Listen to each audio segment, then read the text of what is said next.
पहले तो इस बात पे यकीन नहीं था मुझे, लेकिन अब मुझे लगता है कि जरूर तुम कोई चक्कर चला रही हो। अरे अम्मी, मैं कुछ भी करूं आपको ऐसा ही लगता है कि कोई चक्कर चला रही हूं मैं। मेरा मजाक उड़ाने की जरूरत नहीं है, वरना एक थप्पड़ दूंगी तुम्हारे मुंह पे, तुम्हारा दिमाग दुरुस्त हो जाएगा। तमीज ही नहीं है। क्या जरूरत है करीम साहब को करीम कहने की तुम्हें? यहाँ पे हर शख्स चाहता है कि हम ये घर छोड़ दें। सिर्फ तुम्हारी जिद की वजह से मैं यहाँ रुकी हुई हूँ, और अब तो तुमने रोज रोज उनके ऑफिस भी जाना शुरू कर दिया है। कहना क्या चाह रही हैं आखिर आप मुझसे? करीम साहब को मुतासिर करने के लिए कर रही हूँ नहीं सब।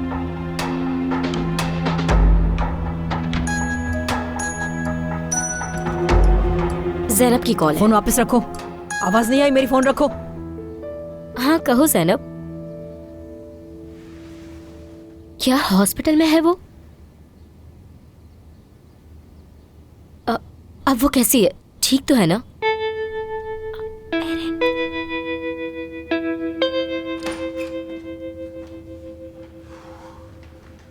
नसरीन कहाँ है मरियम आंटी? वो अपने कमरे में ही होगी। क्यों, क्या हुआ?